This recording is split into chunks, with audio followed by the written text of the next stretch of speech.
싸움에서 승리하는 복된 하루가 되시기를 간절히 축원을 드립니다. 이 니누에는요, 지리적으로 본다면 지금은 이라크의 지역이라고 말할 수 있습니다. 이라크에는 과거 성경에 나오는 많은 그런 지명과 혹은 또한 사건들이 일어났던 장소인데요. 성서학자들은 에덴 동산도 이 이라크에 있는 지역 중에 한 곳이라고 이야기합니다. 무엇보다 이스라엘의 역사로 시작하고 있는 이 아브라함도 역시 그가 있던 곳이 갈대와 우르 지역인데 이곳이 바로 이라크 지역, 그 티그리스와 유프라데스 강 근처에 있는 그런 도시이고요. 야곱도 형 에서의 진노를 피하여 도망했던 바단 아람도 이 이라크에 있습니다. 또 고대 근동을 지배했던 아수르나 바벨론도 역시 이 이라크 지역에서 나타난 나라이기도 합니다. 오늘 본문의 이 니누에도 역시 이 바벨론의 수도였기에 이라크 지역이었다고 말할 수 있는데요.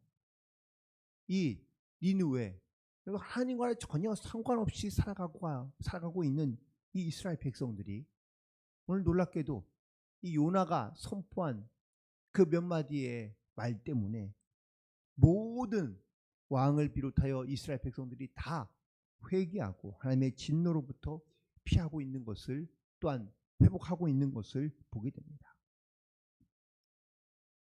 오늘 이 말씀을 통하여 니느웨 백성들이 구원받은 이유는 과연 무엇일까를 함께 생각하며 은혜를 나누고자 하는데, 오늘 먼저 요나를 우리가 보게 될 때에 요나가 하나님께서 주신 그 두 번째 기회에 그가 순종으로 말미암아 함께 나아가고 있는 것을 보게 됩니다. 하나님은 결코 한 번의 실수 때문에 사람을 심판하거나 진노하지 않으십니다. 하지만 거듭되고 반복된 그런 어떠한 죄악 가운데, 불순종 가운데 있게 된다면 하나님께서는 반드시 그에게 진노와 심판으로 임하게 되는 것을 보게 되는데, 요나는 다행스럽게도 두 번째 기회에 그 하나님의 말씀대로 순종하며 나아가고 있는 것을 보게 됩니다. 하나님께서 명하시자 물고기가 요나를 토해내어 육지 니느웨 땅에 근처에 있는 땅에 그를 토해내게 됩니다. 그래서 나온 이 요나를 향하여 하나님께서 니느웨로 가서 내 말을 선포하라라고 말씀하시자, 그러자 이 요나가 가서 하나님의 말씀을 선포하기 시작합니다. 오늘 말씀 가운데 그가 선포한 말씀은 바로 40일이 지나면 니느웨가 무너지리라 라는 이 말씀인데, 우리말로 하면은 숫자를 세어보니 한 16자 정도 되는 것 같은데, 근데 실제로 이 말을 히브리어로 옮기면 5글자밖에 되지 않습니다. 그러니까 즉 요나가 하루 종일 니느웨를 다니면서 하나님의 말씀을 선포한 그 5글자, 그 말을 듣고 온 니느웨 백성들이 베옷을 입고 회개했다는 것, 이건 보면 볼수록 놀라운 기적의 사건이 아닌가라고 생각할 수밖에 없습니다. 심지어 왕도 백성들의 이 모습과 소식을 듣고 자기도 베옷을 입고 또 온 땅 가운데 금식을 선포하며 회개하며 기도하고 있는 이 모습, 그러면 이게 단 하루 만에 선포했던 말씀, 그 짤막한 그 말씀을 듣고 변화된 니느웨 백성의 모습이라고 말할 수 있을까요? 당시 니느웨가 얼마나 큰 성읍이었는지, 또한 이 성읍에 얼마나 많은 사람이 있었는지 구체적으로 정확하게는 알 수 없습니다. 하지만 유추할 수는 있죠. 4장 11절에 보면 니느웨에는 좌우를 분별하지 못하는 자가 12만 명이요 가축도 많이 있나니 라고 기록되어져 있습니다. 좌우를 분별하지 못하는 자가 12만 명이라고 말합니다. 물론 이 말을 좀 영적으로 해석하는 분도 있지만, 이 말을 그냥 있는 그대로 먼저 얘기한다면 좌우를 분별하지 못한다는 이 말의 뜻은, 여러분들 어릴 때 아이들이 신발을 신으면 좌우로 구별합니까? 못하죠.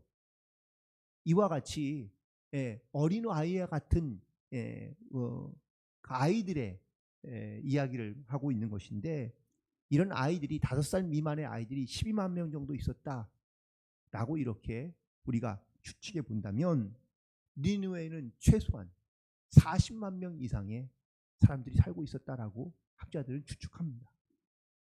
여러분들, 과거에 40만 명, 한 성에 40만 명 이상이 살고 있다는 것은 이거는 엄청난 큰 도시이며 또한 큰 성인 것을 알 수 있습니다. 그런데 이 40만 명에 있는 모든 사람들이 다 회개하고 그리고 하나님 앞에 나와왔다라는 것은, 이건 정말 뭘 말로 설명할 수 없는 그런 놀라운 기적의 사건이라고 말할 수 있습니다. 그렇다면 니느웨 성이 구원받은 가장 중요한 3가지의 이유가 있는데, 첫 번째 이유는 바로 5절에 있습니다. 5절 보시면 니느웨 사람들이 하나님을 믿고, 이게 중요한 단어입니다. 그들이 하나님을 믿었다라고 고백하고 있습니다.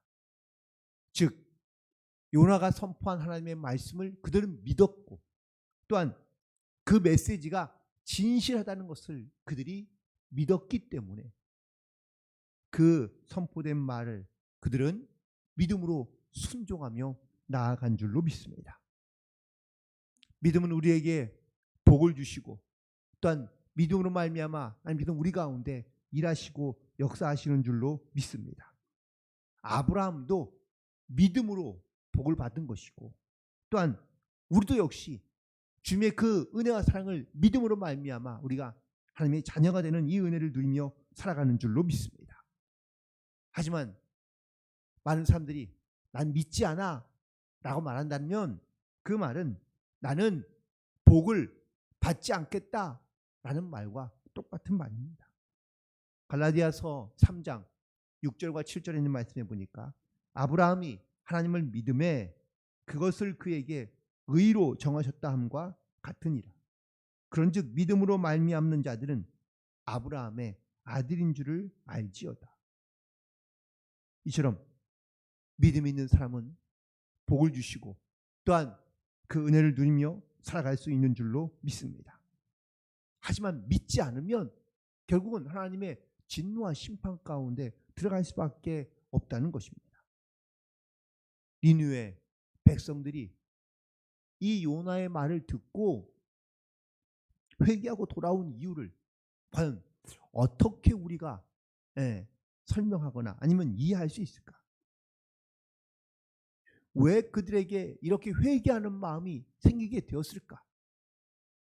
그것은 하나님이 심판하신다는 이 말을 니느웨 백성들이 믿음으로 받아들였기 때문이라고 말할 수밖에 없습니다. 그리고 하나님은 그들이 믿음으로 말미암아 그 말을 받고 회개하며 나온 이스라엘 백성들을 결국 하나님께서는 용서하시고 구원해 주신 줄로 믿습니다. 에베소서 2장 8절에 있는 말씀입니다. 너희가 그 은혜를 인하여 믿음으로 말미암아 구원을 얻었나니 이것은 너희에게서 난 것이 아니라 하나님의 선물이라.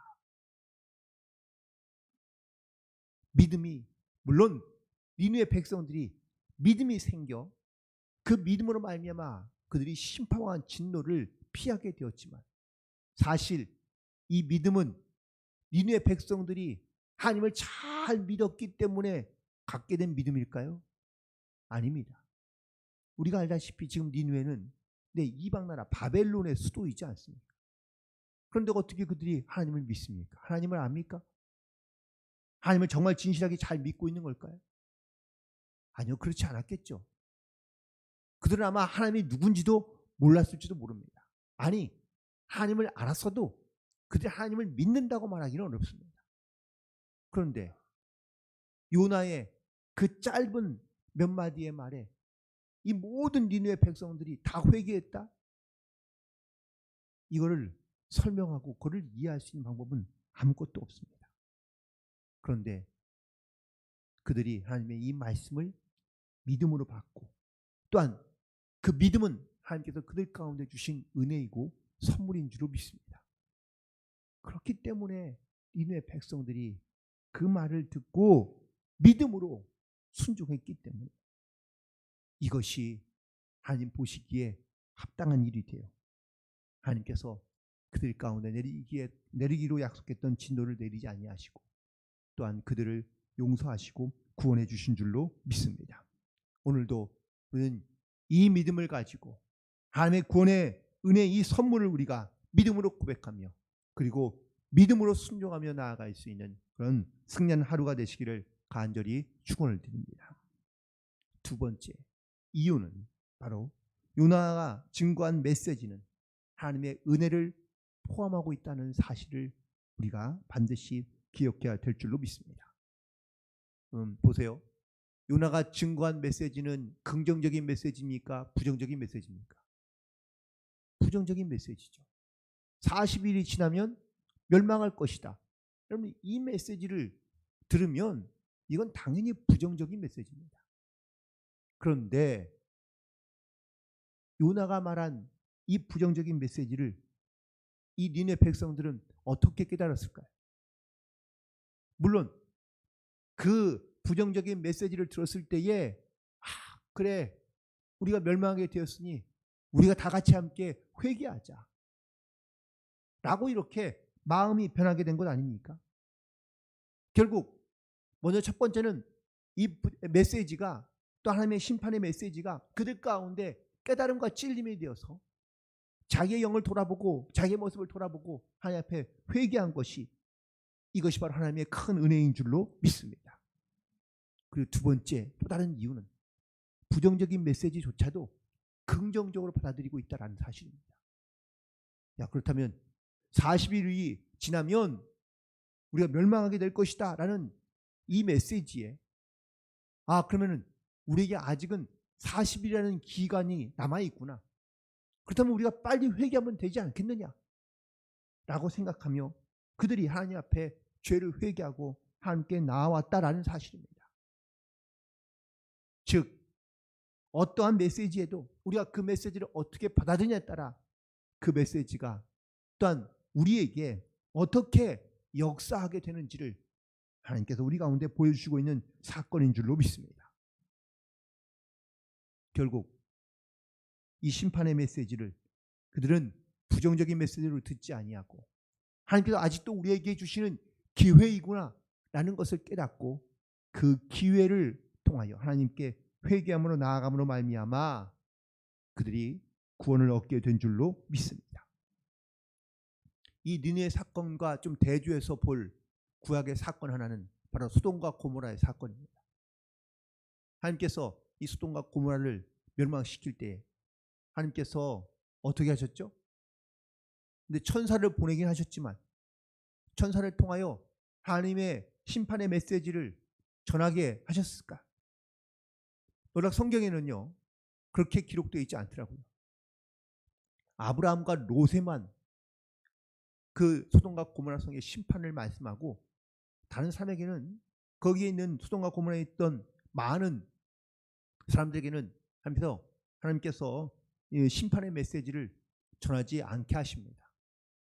결국 이 소돔과 고모라의 심판은요 어느 순간 한순간에 하늘에서 불이 내려와 그 땅과 또한 그 성에 있는 모든 사람이며 짐승을 다 멸하게 하십니다. 그런데 니느웨 성은 좀 다릅니다. 요나를 통해 하나님께서 40일이라는 시간을 허락해 주십니다. 물론 부정적인 메시지를 듣고 더 부정적으로 변하는 사람도 있지만 하지만 이런 부정적인 메시지를 심판의 메시지를 듣고도 그걸 깨닫고 그리고 하나님 앞에 회개하러 나아가면 하나님께서는 모두 다 용서해 주시고 구원해 주시는 줄로 믿습니다. 어떤 사람들이 예수님이 왜 이렇게 빨리 오시지 않지? 2000년이나 지났는데 빨리 오시면 좋겠는데 라고 이렇게 말씀하는 분도 있습니다. 혹은 또 물어보는 분도 있습니다. 예수님 도대체 언제 오시냐고. 그래서 예수님이 언제 오실지 아는 사람이 과연 누가 있을까요? 다만 성경에는 이렇게 기록하고 있습니다. 베드로후서 3장 9절입니다. 주의 약속은 어떤 이에 더디다고 생각하는 것 같이 더딘 것이 아니라 오직 너희에 대하여 오래 참으사 아무도 멸망하지 않고 다 회개하여 구원에 이르기를 원한다고 말씀하고 있습니다. 결국 하나님께서 왜 이 땅 가운데 예수님, 재림하실 예수님을 빨리 보내시지 않느냐? 그거는 아무도 멸망하지 않고 다 회개하여 구원에 이르기를 원하시는 하나님의 은혜, 하나님의 그 사랑이 바로 그 가운데 놓여져 있기 때문인 줄로 믿습니다. 그러므로 이 니느웨 백성들 가운데 하나님께서 기회를 주신 거죠.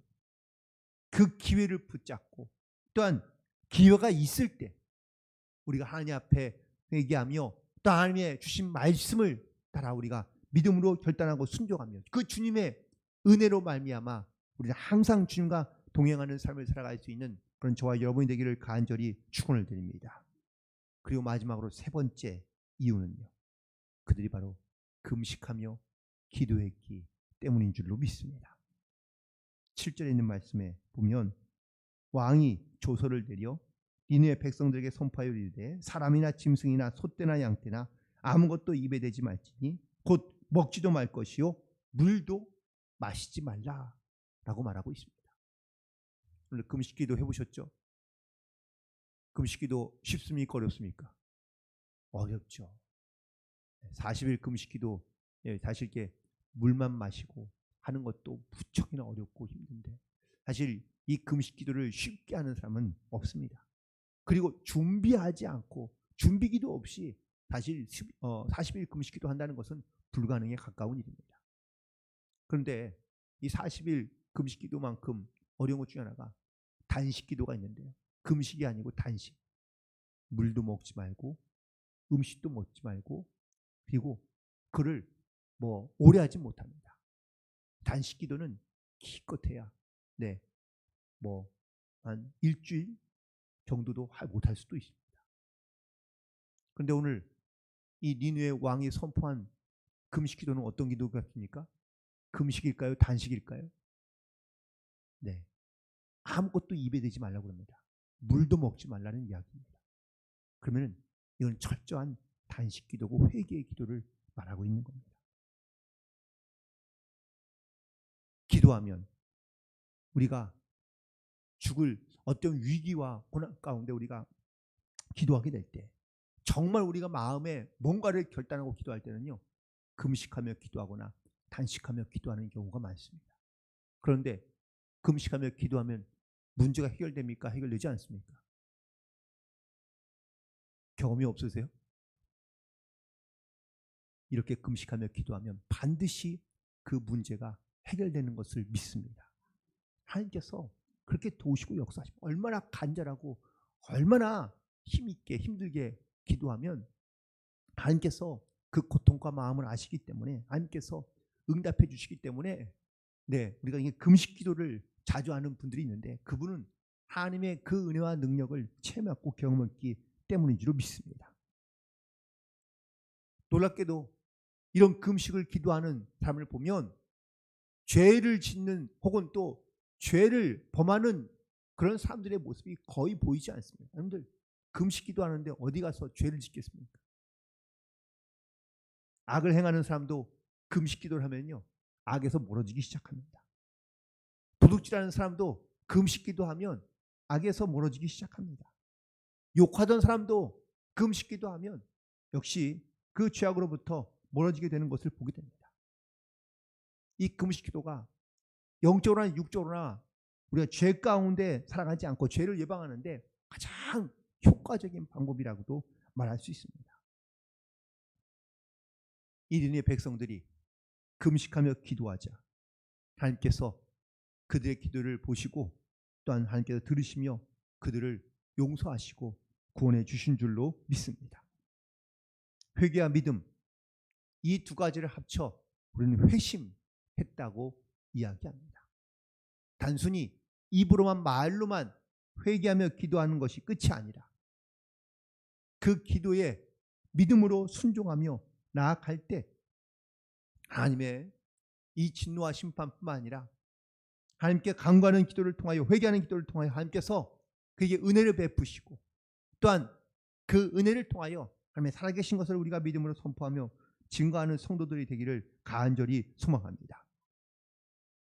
특별히 오늘 본문에 있는 말씀을 통하여 하나님께서 영혼 구원에 대한 이 사역이 얼마나 귀중한지를 다시 한번 우리에게 말씀하고 계십니다. 하나님을 잘 믿지도 못하며 믿지도 않으며, 또한 하나님에 대하여 잘 알지도 못하던 니느웨 백성들이 하나님께서 심판하신다는 그 말에 그들이 회개하며 금식하며 기도했을 때 하나님께서 그 진노를 돌이키시고 그들을 구원해 내신 것처럼, 오늘도 우리는 이 하나님의 말씀을 믿음으로 고백하며 선포하며, 또한 그 말씀이 어떤 심령 가운데 전해질 때에 그의 마음이 움직이고 회개하고 변화되어 하나님께 돌아오는 이 구원의 역사가 우리를 통하여 이루어지게 되기를 간절히 소망하며, 오늘 이 하나님의 은혜를 선포하며 증거하며, 또한 우리도 역시 그 주님 앞에 회개함으로 기도함으로 나아가는 믿음의 결단과 고백을 통하여 오늘도 믿음 안에 승리하며 또한 함께 영광을 돌리는 복된 하루가 되시기를 주님의 이름으로 간절히 축원을 드립니다. 기도하시겠습니다.